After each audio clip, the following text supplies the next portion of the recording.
made by hand, manual. So we have no machines. We have, yes, we put some cloth on the ground, and then we crush, and so olives fall down, and then we press. So is also is quite easy, the olives harvest, and also is a funny moment for us, because it's the end of the season.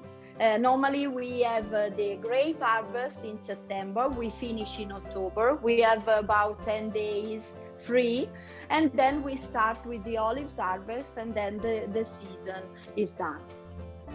Ok, Salute. grazie. Salute.